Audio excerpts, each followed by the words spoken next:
Our next group is composed of Kathleen Allan, who's a conductor, composer, and clinician working in early contemporary and symphonic repertoire. She's the artistic director and conductor of the Amadeus Choir of Greater Toronto and a visiting professor at Western University. She also holds a degree in composition from University of British Columbia and a master's degree in conducting from Yale. Jason Noble is a composer and postdoc at the University of Montreal. He's also a chorister and occasional conductor. He's composed extensively for choir as well as other instrumental and electronic media. They are going to talk about Fairytale and Spuriouser, a composition for 8-part choir that reimagines Wonderland as the internet and Allysse as a digital native forming her early impressions of reality. So Kathleen and Jason, it's turning it over to you. Thank you so much. Thank you so much for the invitation to be here.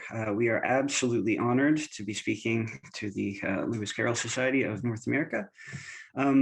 My usual audience is musicians and music researchers, so it's kind of amazing and terrifying to speak to a group of literary scholars about my compositional interpretation of this literary masterpiece, but I'm going to do my best.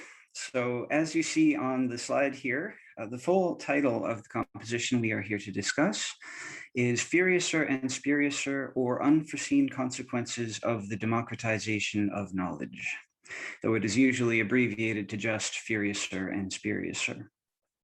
It is a musical fairy tale about the internet after Lewis Carroll and René Descartes, and we will try to make all of these connections clear in the presentation we are about to deliver. At about 23 minutes duration and chock full of contemporary techniques, it was an ambitious piece to compose, and I didn't know what to expect in terms of reception, but to my surprise and delight, it has been embraced by performers and audiences, having now been performed over a dozen times by choirs across Canada, with several scheduled performances last year unfortunately canceled due to the pandemic. There is no doubt in my mind that the piece's success is due in large part to its connection with Alice in Wonderland, which I have dearly loved since I was a child. But I hope it has something original to offer as well. Very, very happy to have fellow Alice enthusiast and friend Kathleen Allan here today. She conducted the premiere, and she will share some of her perspectives on the piece in a little while. Before we begin the presentation proper, we're going to tell you about some online resources if you'd like to know more about the piece. A perusal copy of the score is available on the website Issue. Feel free to look at it either during this presentation or afterwards. We're also going to show you excerpts from several different performances. One is from a workshop by Procoro Canada, which is freely available, but you have to sign up to access the video. And the others are public on YouTube. Links for all of these will now be posted in the chat. We're going to start by watching an excerpt of the premiere. And just before we do, I'd like to say that because we're drawing on different recordings, the volume sometimes varies a bit between clips. So be prepared to adjust the volume for your own comfort. This is from the premiere by Procoro Canada at the Banff Centre in 2018 with Kathleen Allan conducting.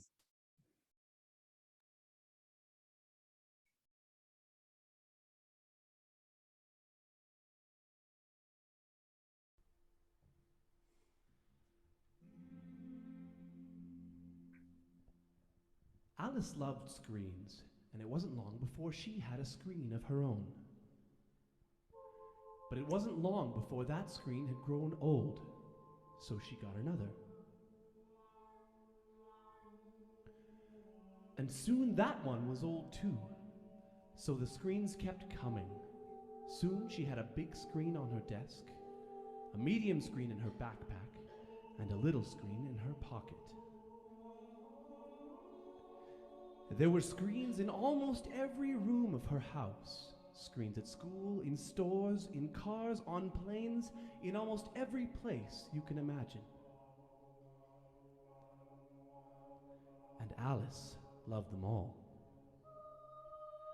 When she went on her little screen, she stared down, down, down, and all the words and pictures were very small. And it was like the whole world became small with them. Allysse felt like a giant with her huge thumbs over the tiny, glowing buttons. Sometimes her parents took her to places in the city where there were huge screens as big as the whole side of a building. Allysse stared up, up, up, and all the words and pictures were very, very big. And it was like the whole world became big with them.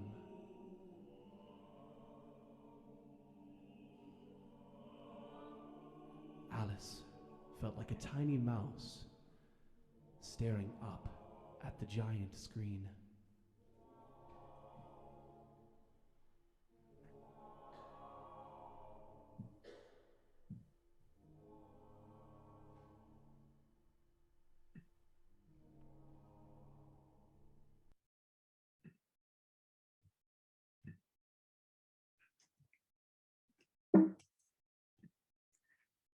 We've just heard the second movement of Fairytale and Spuriouser, titled A World of Looking Glasses. As you heard, instead of mirrors, the looking glasses that invite Allysse into a different world are screens, and they are everywhere. Because they come in such wildly different sizes, some of them make her feel like a giant, and others make her feel like a tiny mouse. Phrases from Alice in Wonderland, such as down, down, down, are quoted directly, and other familiar tropes from fairy tales and children's literature, such as the big one, the medium one, and the little one, are borrowed as well.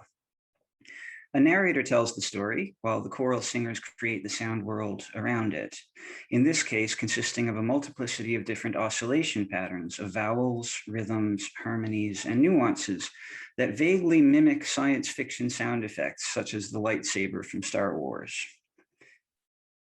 These are some of the devices I use to compose a piece that reimagines Wonderland as a technological cyber realm, and Allysse as a child just beginning to discover it. For me as a reader, one of the things that makes Alice in Wonderland such a compelling story is Alice's young age. I think of her impressions of reality as still not fully formed, and I can therefore easily imagine her believing in the fantastical impressions, counter-logics, and alternative facts of a nonsensical para-reality. The initial idea for Fairytale and Spuriouser came when I started to think of young people in the internet age, the so-called digital natives, in a similar way. I am a senior millennial, one of the last to grow up more or less before the internet took over everything. I didn't have my first email address until my senior year of high school, and social media didn't exist in a popular sense until I was in university. So whether it is fact or hubris, I felt, at least at first, that I had a sense of real life as one thing and the internet as another, easily distinguishable strata within my understanding of the world, though that distinction has surely weakened over time. But I often reflect on how different it must be for children growing up now, for whom the internet has always been everywhere, all of the time. They come of age in a condition of hyperreality, simulation, and panoptical surveillance. Their senses of self form in tandem with their online presences. Their bullies can follow them into their bedrooms in the middle of the night. They may begin to form their own personalized virtual realities before knowing very much at all about their non-technological existence. They seem to me a bit like Allysse, who one day, without yet having developed a mature concept of reality, finds herself in Wonderland.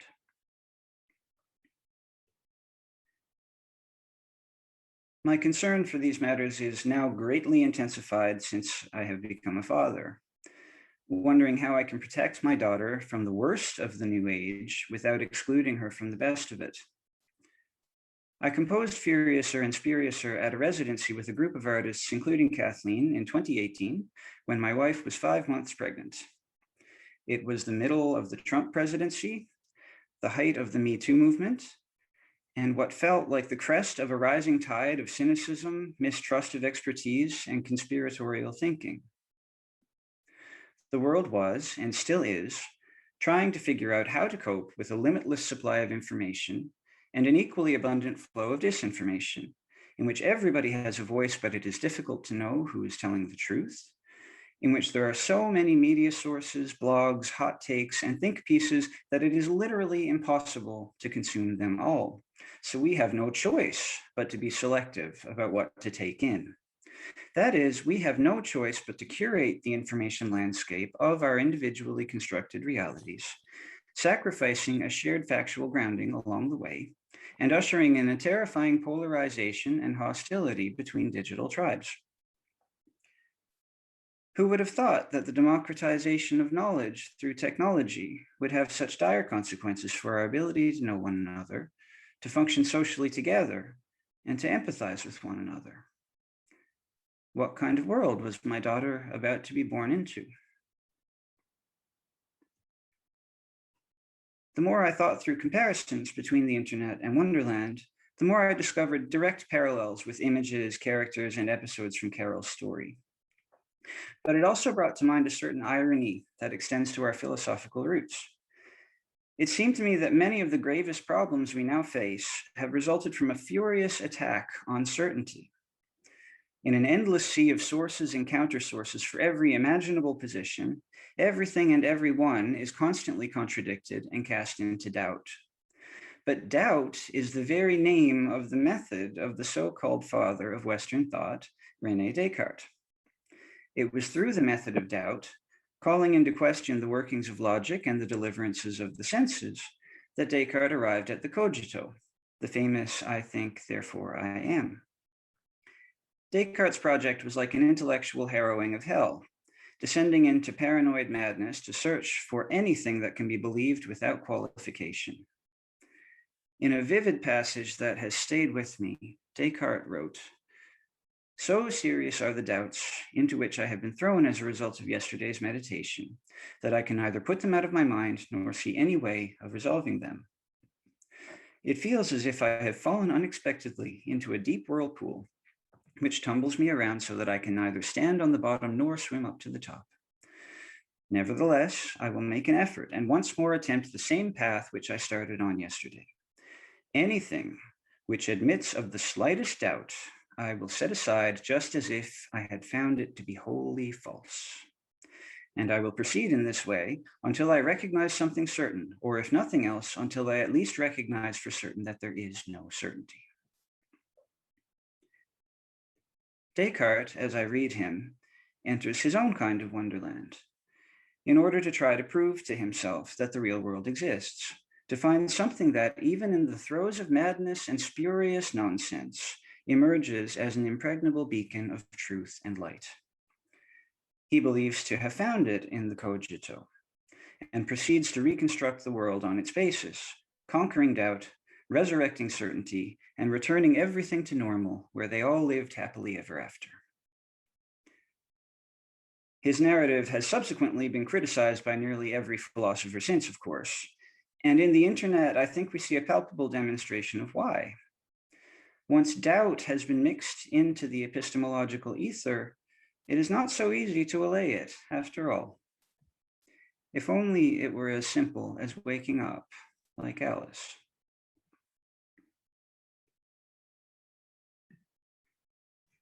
Fairytale and Spuriouser is organized in 8 movements, each of which is a vignette or episode like the ones in Alice in Wonderland, in some cases modeled after them. I titled the first and last ones Anti-Meditations, as a tongue-in-cheek reference to Descartes' Meditations on First Philosophy, and also to the anti-meditative state of mind I often find myself in online. In this presentation, we will focus on movements 1, 3, 5, and 8, but we would be happy to talk about any of the others in question period if anybody's interested. As a general note about the sound world of the piece, I have composed plenty for choirs, often using more traditional musical idioms. But in this case, I did not feel that those would provide the most convincing expression of the subject matter I was trying to address. Instead, the sound world employs lots of extended vocal techniques, often with non-linear organization, such as you see in the diagram here. Conventional choral singing is used as well, but more sparingly. Each episode is narrated by a different chorister with a different specified voice type. I felt that dividing the story between several narrators would better capture the fragmentary and pluralistic nature of the internet than a single continuous voice. So we will shortly look at some of the individual movements in detail and hear some more recordings. But before we do, I'm going to turn it over to Kathleen Allan, who is one of the most successful young conductors in Canada, with whom I have had the pleasure and privilege of collaborating several times. As you saw, Kathleen conducted the premiere of this piece by Procoro Canada, and she subsequently programmed it with the Phoenix Chamber Choir in Vancouver. What you see here is a promotional image from that concert, and it is my great pleasure to welcome my friend Kathleen. Thank you so much, Jason, for inviting me to be a part of this presentation today, and thank you to the Lewis Carroll Society for having us. It's been an absolute pleasure to bring Jason's music to life through my work as a conductor. I'm going to speak to you today from the perspective of the interpreter, how I work to bring the music off the page and into the ears of the audience. It's my job as a conductor to, as I said, interpret the music that's given to me and galvanize a musical ensemble to move towards a unified, expressive, and hopefully illuminating performance. Often when I'm preparing to perform a work of classical repertoire, there are countless recordings that I can refer to, recorded by the great conductors and ensembles of the last century or so. I can also call colleagues and discuss the nuances of the work, how they have approached certain challenges, and how their audiences have responded to their musical choices. However, when preparing to conduct a world premiere, this is of course not the case. It's a privilege to have the composer involved in the rehearsal process for a world premiere, as Jason was for Fairytale and Spuriouser, and to truly create something new with this kind of partnership. Before encountering this piece, I had a number of run-ins with Allysse in my professional work. I sang the premiere of a song cycle by my composer husband, Benton Roark, which incorporated some spoken quotes by Lewis Carroll and coincidentally also René Descartes on the theme of depersonalization. I also had the great pleasure of working on a major theatrical production of Through the Looking Glass. It was commissioned by the National Arts Centre in Ottawa, Canada, and has toured across the country. The music was initially composed to be played on an electronic track, but I was hired to orchestrate the score for a live instrumental ensemble. I then had the opportunity to music direct the production at Citadel Theatre in Edmonton. It was a wild and larger than life production, as you can see in this photo that Jason has put up here, and really fueled my curiosity and love for Alice in Wonderland and Through the Looking Glass. The piece we're speaking about today was generated at a highly unique residency at the Banff Centre for Art and Creativity, which is in the Canadian Rocky Mountains. The residency was called Choral Art in the 21st Century and brought together composers and conductors to create and premiere new cutting-edge choral work. I was attending the program as a conductor and Jason as composer. The Banff Centre is an amazing place, a sort of incubator where creativity seems to happen at lightning speed. There are little cabins where each artist gets to focus and create. Jason conceived of and composed Fairytale and Spuriouser in an intense burst of composition lasting about 2 weeks. We had barely a week of rehearsal and workshopping before the premiere performance at the end of the residency. As I mentioned, my job is always to bring the music off the page. Especially in a world premiere situation, it felt like an act of creativity in itself to look at the beautiful, visually beautiful score that Jason had created and imagine the sounds that he was trying to represent. With a group of 8 professional singers and Jason at our side, we worked together to create the sounds that had previously only existed in his head. There are a number of challenges that we encountered throughout the process, the first being that we only had 8 singers. Typically, a choir, even a professional choir, would consist of 20 or more who can rely on each other and feed off each other's musical energy. In this case, each of the singers was essentially a soloist. There are also a number of extended vocal techniques that singers don't necessarily learn how to execute in their music degrees. The interesting sounds that Jason was after required a lot of flexibility on the part of the singers. Aleatory is a compositional technique where each singer has the responsibility to be creative within the constraints that the composer has set out. It involves an element of improvisation, which can feel like a big risk for singers who are used to performing more traditional repertoire. It was also a challenge to conceive of the dramatic arc of the entire work, all 23 minutes of it, while executing these fine musical details with precision. Despite these challenges, the piece is incredibly rewarding to perform. It is at once a thrilling musical experience and an enriching theatrical experience for both the performers and the audience. The sounds are so different from any other choral repertoire that I've ever encountered. The use of extended vocal techniques creates a texture and a sound world unlike anything that has really been composed before, and puts the audience into another universe. It was also rewarding to continue discovering the hidden meaning in the work. The way Jason has used text and music together left a myriad of discoveries to be had. The more we engaged with the work, the more depth we discovered. One of the great accomplishments of this piece is that it has been performed so many times. Especially as such a large work, it is a testament to the relevance of its message and the strength of its composition that conductors across the continent have chosen to program it with their choirs. After the premiere at the Banff Center, the piece stayed with me, and I found myself wanting to explore it further. I decided to program it as the centerpiece of a concert I was asked to conduct as a guest conductor in Vancouver with the Phoenix Chamber Choir. The program was called The Looking Glass: Reflections on Identity, Technology, and Self-Perception in the Digital Age. The idea was to explore particular issues of our time, like youth addiction to technology, the pressure to constantly keep up appearances, social media as a fuel for anxiety and depression, internet bullying, election hacking, and the idea of a subjective truth. I wanted to take on the subject of technology and humanity's relation to it across the ages of choral music. The program spanned from the Renaissance with composers like Vittoria and Lassus to the Romanticism of Schumann and Hugo Wolf, to the contemporary visions of Indigenous Canadian composer Andrew Balfour and other living composers, all around the central work of Fairytale and Spuriouser, which took place in the middle of the concert. Moving on a journey through 4 sections: innocence, through the looking glass, the depths of despair, and finally redemption and resolve. The program aimed to amplify the journey that Allysse took into the abyss of the internet and her return to relative safety in Jason's work. The choir and audience response was overwhelmingly positive and has spurred on many conversations about the universality of these themes through the ages and how the challenges of developing one's own identity are amplified for youth today. I'm very grateful to have encountered Jason's piece and for how it has continued to spark conversation and provoke positive change. Thank you very much for your curiosity about this work, and I'll pass it back to Jason. Thank you so much, Kathleen.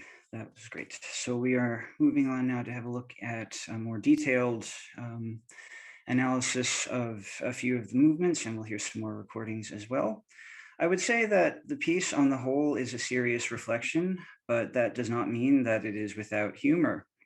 I find both Wonderland and the internet to be as charming and comical as they are confusing and dangerous.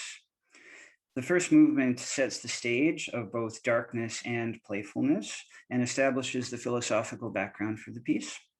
I assigned the narration here to a deep bass voice, spoofing the cliched tone of Hollywood trailers. Before the narrator enters, the sound world of the piece is established. The first thing that is heard is traditional choral singing, but it is cast aside almost immediately and replaced with phonemes notated with letters from the International Phonetic Alphabet, such as and sh, so smoothly between them.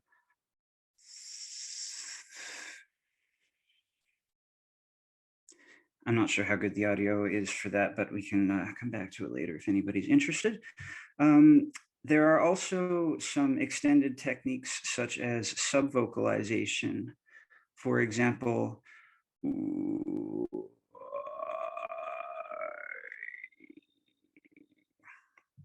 that sounds better when the basses do it. I myself am a tenor. But to my mind, using disembodied phonemes like this, it's like a primordial soup, the raw matter of words that have yet to evolve. And the alternation between oo and ah in particular starts a motif that runs right through the piece, evolving into several key words and phrases along the way, as we will see. Conventional musical notation doesn't easily accommodate the kinds of effects that I was going for here, so I used a few graphical elements such as transitional arrows between phonemes, and in some cases those are in a nonlinear order like this, so that the performers freely choose the order of their elements within a flowchart-like network of elements. In other places, I wanted a jittery kind of sound rather than a fixed pitch, sort of like buzzing insects, kind of effect, which is conveyed by the combination of graphics and text instructions here.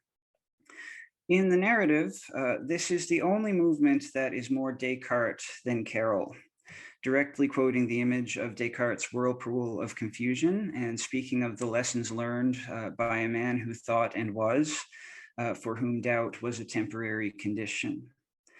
In order to signify the historical contexts, the choral voices imitate instruments that have histories as long as the reach back to Descartes' time, such as trumpets, flutes, and a droning hurdy-gurdy. Allysse is mentioned only once here to make it clear that she was born after the scourge of doubt spread across the land. I kept the name from Carroll's story, but misspelled it millennial style.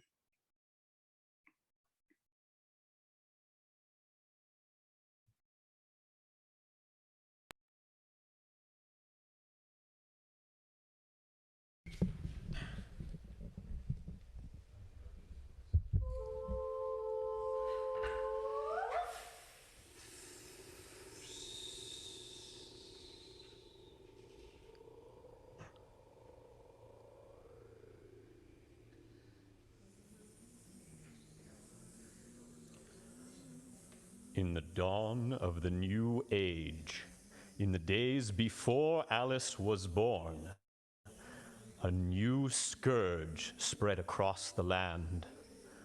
But the land was no longer a land, and the scourge did not look like a scourge. It was sadness disguised as happiness, jealousy disguised as friendship, ignorance disguised as knowledge, darkness disguised as light, and the name of the scourge was doubt.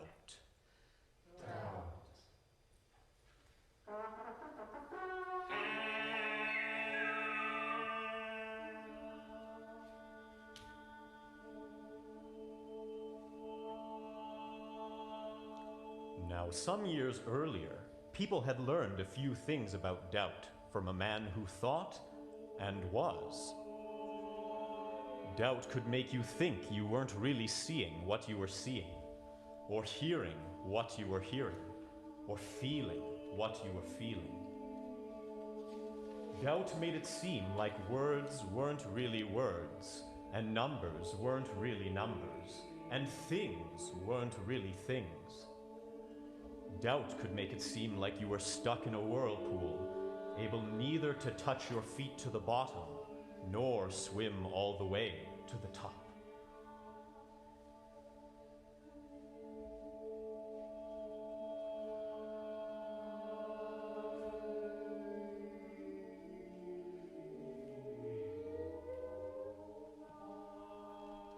But in the end, it was all okay, because everything was what it was, and nobody was being deceived, and everybody could go back to normal. Doubt in those times was a temporary condition.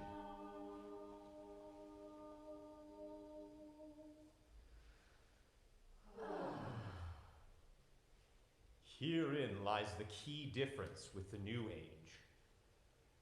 For doubt is now everywhere, all of the time.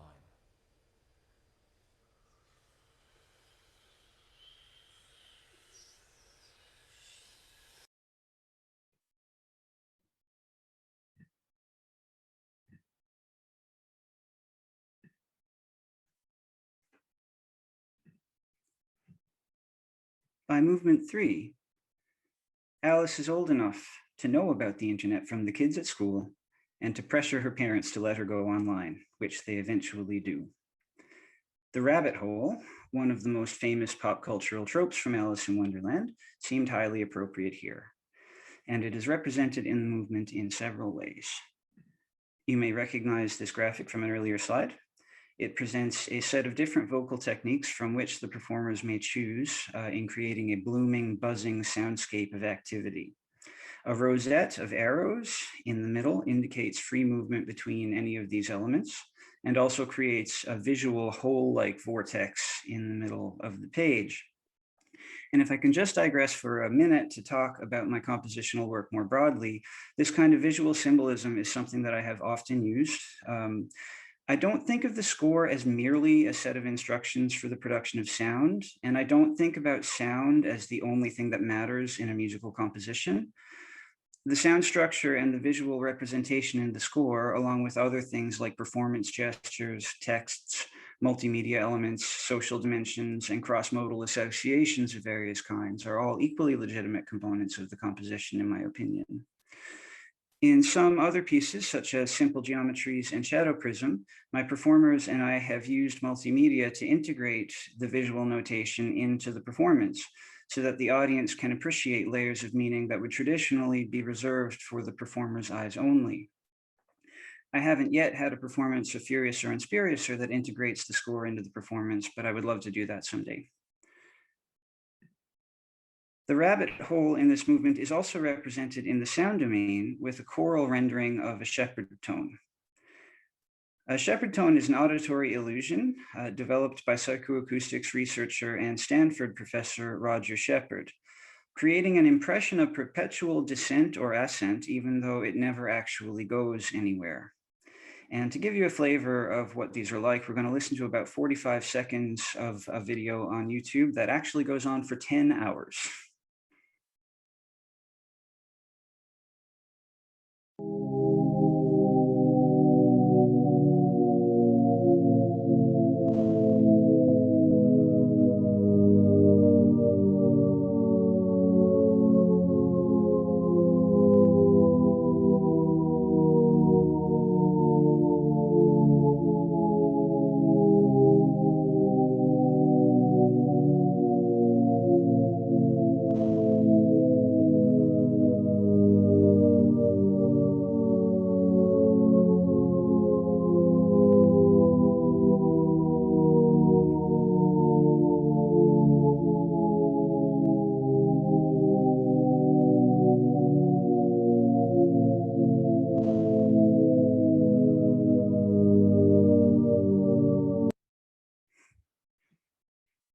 It works a bit like a musical barbershop pole, with tones subtly fading in at the top and out at the bottom, so that although each individual sound slides downward, the overall center of gravity does not change over time. I felt that this was a good representation of both the weightlessness of Alice's impossibly long fall down the rabbit hole, and also of the endless downward scrolling of social media, in which vast swaths of time seem to vanish distractedly into thin air, without going anywhere or doing anything. The singers in places freely switch between the shepherd tone pattern and interjections of phonemes chosen from the elliptical graphic, presenting a smooth, endless descent punctuated by little things that catch your attention on the way, down, down, down.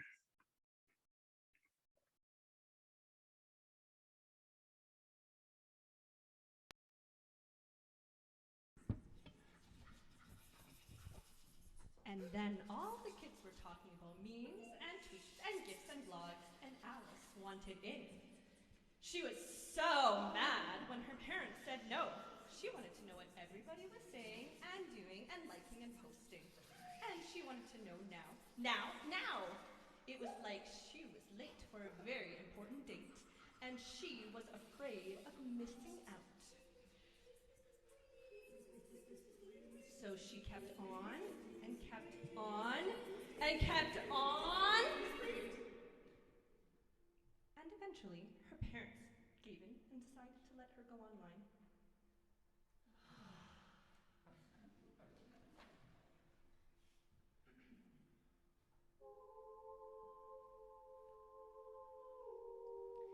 It was like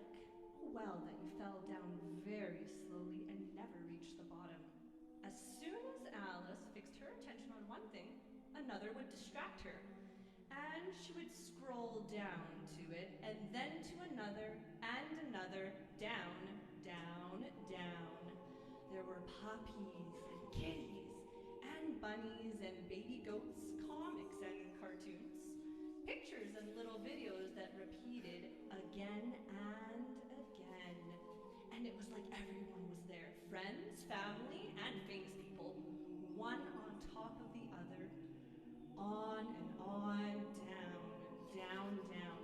They said nice things and nasty things, funny things and serious things, things that made sense and things that seemed like nonsense. It all just kept going on forever, and even she knew it was time to put it away. Allysse found it hard to stop scrolling. She kept telling herself that this would be the last thing she looked at before logging off. But then something else would distract her, and she would scroll down to it, and then to another and another, down, down, down. Allysse gave herself very good advice, but she very seldom followed it.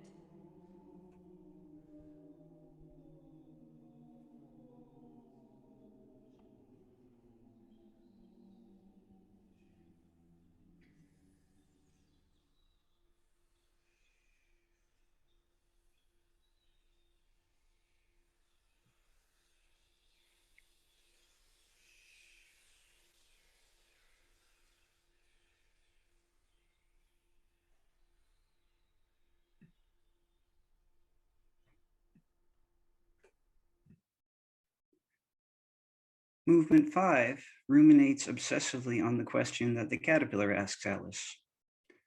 Who are you?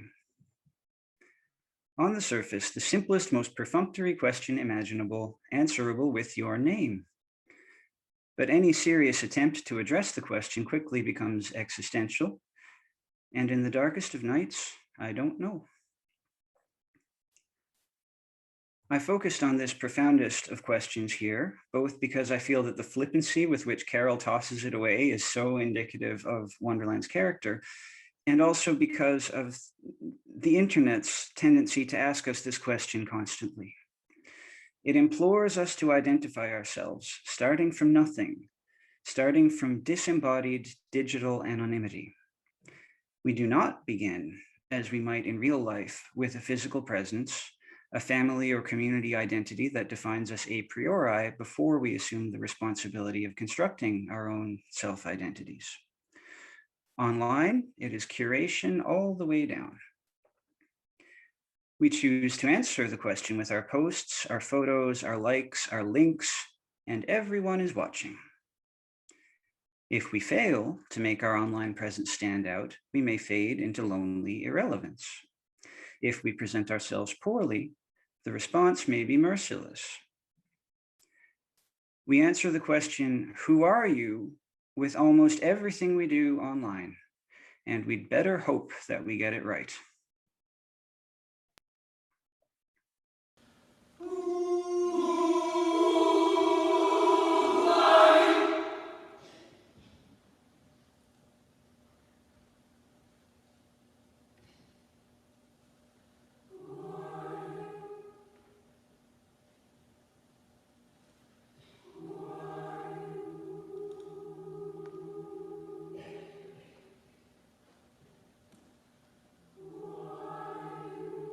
It came out of nowhere.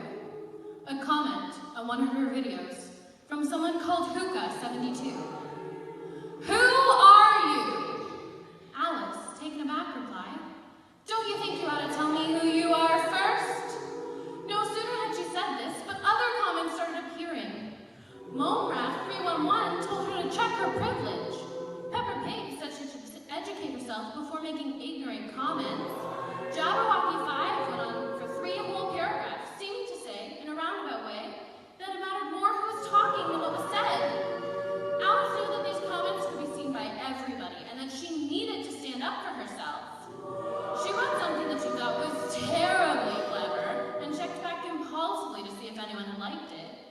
Each moment that it went unacknowledged felt like a little rejection. The next comment that came was not only very nasty, but it seemed like the commenter hadn't even read her last post, which upset Allysse even more. getting to decide what to say next to these people she didn't know. Or didn't know if she knew. You couldn't tell if they're made-up names. She typed a comment, then deleted it, then typed another one, and almost hit post before deleting that one too. She imagined many possible responses, but for each one, she could picture 1,000 nasty replies that these anonymous detractors might throw back at her. She felt an overwhelming need to say something, but she didn't know what she was trying to say. And not knowing where she was trying to get to, she couldn't figure out which way to go. She hoped they wouldn't take her silence as lack of anything to say. She stayed there, whirring and buzzing, glued to the screen, for a very long time.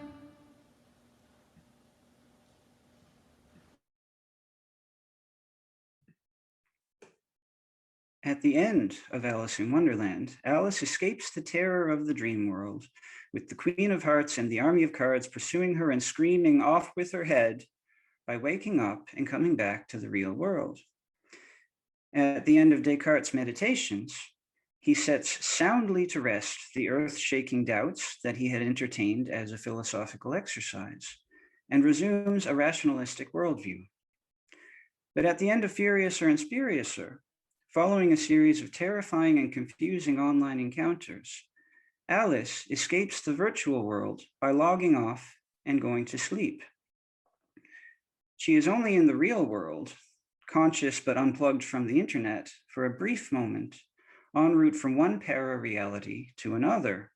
And even during this time, her mind continues to be occupied by things she had seen and done online. The screen continues to haunt her even when she has temporarily escaped it, even into her dreams, as I would bet it does for many of us. Where does all of this lead? I don't think anybody knows. We are the canaries in the coal mine. We are the guinea pigs. Our lives and our children's lives will be the living test of what all this does to the human mind in the long run. Musically, this final movement is a microcosm of the whole piece, or at least of one crucial aspect of it. You see the entire score in this one-page image.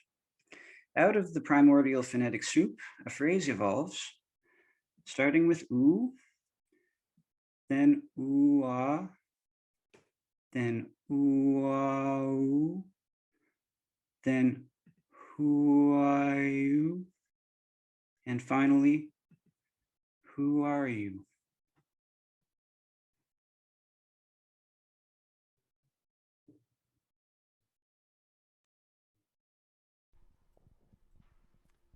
And then, in a moment of surprise, Alice realized she was still in her room. She was alone and had been all along. She started to calm down. It had all been on the screen. She had not been anywhere, or seen anybody, or done anything. Not really. But she felt like she had just gotten back from a long, exhausting journey. Everyone and everything was everywhere, all of the time, on the screen. It was powered down now. Its shiny surface looked like a deep black hole. Alice climbed into bed, and as she drifted off to sleep, she could see memes and tweets and GIFs and blogs, scrolling and scrolling, down, down, down.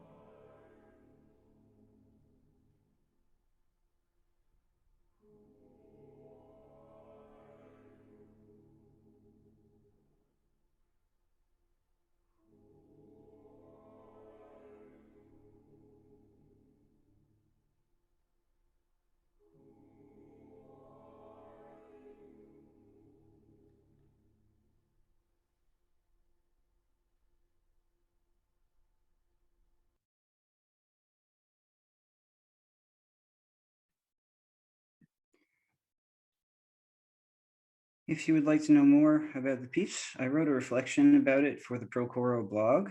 You see the link here.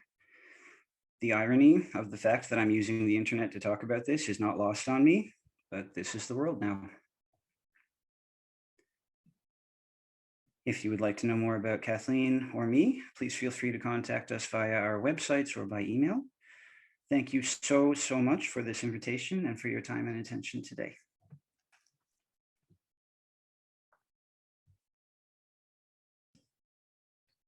Well, thank you all very much. It was great that we were able to sort of group those two musical investigations together. So folks, again, post your questions in the chat or direct message them to me. We have our first question has already popped up, so I'll go ahead and start there. The silences are incredibly important in the Allysse books, but difficult to deal with in adaptations. Did you all consider how to handle non-sound at all? That's to Jason. What an amazing question. Yes, all the time. For me, the pace of breath is just such an essential thing in life that sometimes goes unnoticed, but is always there. And things like yogic practice and like choral singing really bring your attention back to the breath. And so I find myself very often drawn to breath type rhythms, repeating patterns that follow approximately the pace of the breath. And so in the example that we just heard, and also in the one before it, in movement 5, there are these interjections that are either very abrasive in movement 5 or very almost seductively subtle in the last movement. And they are separated by these silences, these punctuating things. The longer silences, I would say, happen between movements, which I think the audience kind of automatically interprets as a scene change and moving forward to another vignette.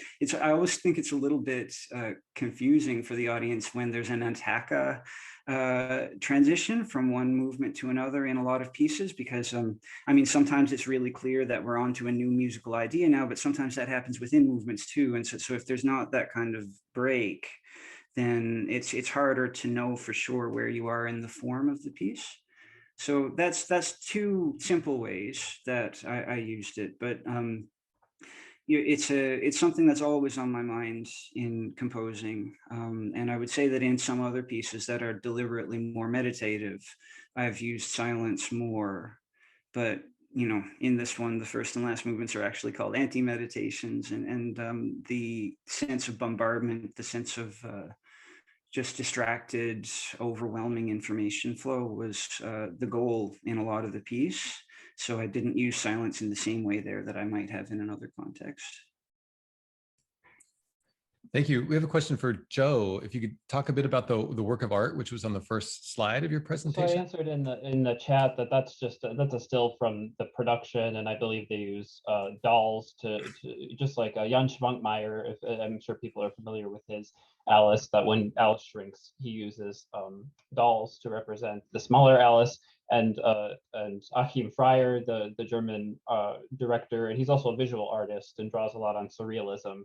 But he uses the same strategy as Schwankmeyer here uses a little doll. I wonder if I could really quickly, though, I think that Jason would appreciate this serendipity. If I can share my screen, if that's okay. Sure. So here is Jason's shepherd tone pattern, and then here is I'm doing research on George. Are you able to see both side by side? So here is George Ligoty's, the composer that Unsuk Chin studied with. I'm completing a paper right now on his Alice in Wonderland musical. That it's 200 pages of sketches. Unfortunately, we only have 1 page of musical notation, and here it is on the left, my transcription of it. And you can see for the rabbit hole, he uses an equivalent of the shepherd tone pattern, just like Jason does later on. So I thought that was a wonderful. We're only seeing Jason's image there. Oh, so let me move. Oh, I can. Oh, here's the other one. Can you see that one now? Yes. Yeah. So that's what the transcription of Ligoti's prelude, rabbit hole prelude, looks like. Cool. Thank you for sharing Great that. minds think alike. That's fantastic. I didn't know that, but I would recommend to anybody who's interested, Ligoti's Nonsense Madrigals is another fabulous example of Allysse and Carroll inspired contemporary music. Jason, would you ever consider writing a score as clear as you possibly can, but not get involved at all with the interpretation and leaving the conductor to figure it out for themselves? You kind of have to at least imagine that possibility, because I have had performances by people that I haven't been in touch with, and I don't get to be involved in that process. So you have to kind of go on the assumption that the score contains the information that's necessary. But more and more and more these days, you can rely on things like instructional YouTube videos as aids. And I've even seen it done that people embed videos directly within the PDF, so that you send your score to somebody and they just click on something and all of a sudden there's a little box of you demonstrating the technique that you want to achieve. Yeah, technology is helping in that way. We often have more direct contact with our performers. But when I first saw the question, I smiled, because in the very first reading of this piece at the Banff Center, the conductor, Michael Zaug, told us something like, "Composers, you are not here. I do not want to hear what you have to say." And I was terrified. I didn't know if all of these things that I had asked for in the score were going to translate well or not. And he had just kind of removed our ability to interact and explain things. So yeah, it was a bit of baptism by fire with this score. I kind of had to do exactly what the question is referring to. Can you? While we're on can I be heard? But my question is, would you ever consider it as part of the process? I mean, accept it as part of the fun of the piece, that you won't get involved. You tried your best and you just won't. And that's part of the interpretation. That's part of the piece. Yeah, I've never done that deliberately, but you can't let go, can you? Well, it's medium dependent a little bit too. I would say if I was going to do that, I would probably do it more in the direction of unspecified instrumentation, where I would use graphics to create a representation of the sound world, but not get into very specific instructions about how to produce it with particular instruments.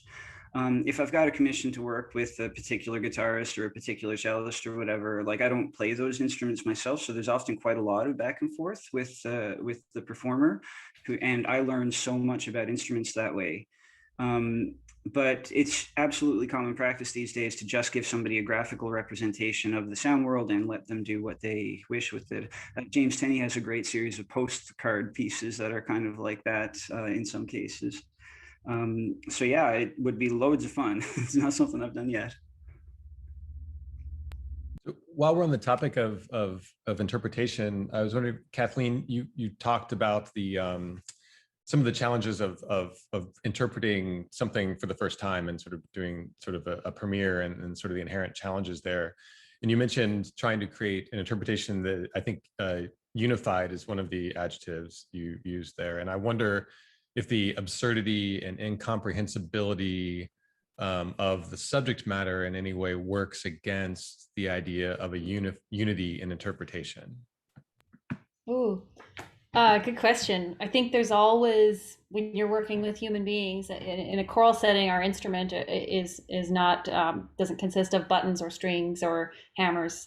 We're working with human voices, so there's always an element of difference that comes with that, and it's going to be different no matter what group you're singing with, because you have a different group of individuals.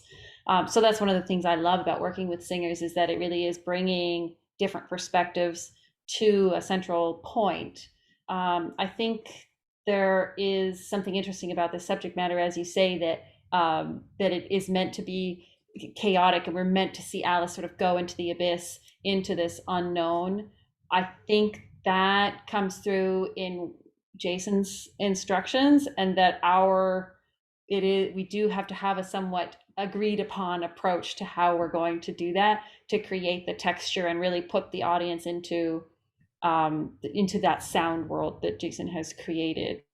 I think my philosophy as an interpreter is to come up with as clear and precise an interpretation as we can, and I can guarantee you that everybody in the audience will get something different out of that. But if I've really engaged with it in my personal way, then it's easier for them to enter into it. I think when you have a passionate interpretation, and I know from my perspective as a composer, I don't know if you find this, Jason, when you have a conductor who takes the work and runs with it and puts their stamp on it, and it's very clear what they've decided to do with it, then the audience has an easier time kind of catching that baseball and making it into their own experience, rather than a subjective or something that tries to keep tries to do everything for everyone. It's better if it's personal. Completely agree. Well, thank you. And this next question, I think in some respects applies to everyone.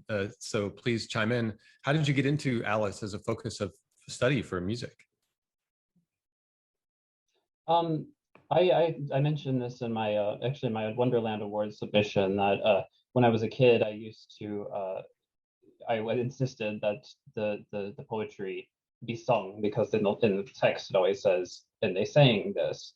And so I would use the Disney film, a lot of those tunes would fit, but sometimes there would be a song that was cut, from the movie, and we had these Gene Autry tapes, and there's one that's Smokey the Bear, Smokey prowling and a growling and a sniff in the air. So the verses to that, which are da da da da da da da da da da da da da, what became would you walk a little faster, said a whiting to a snail.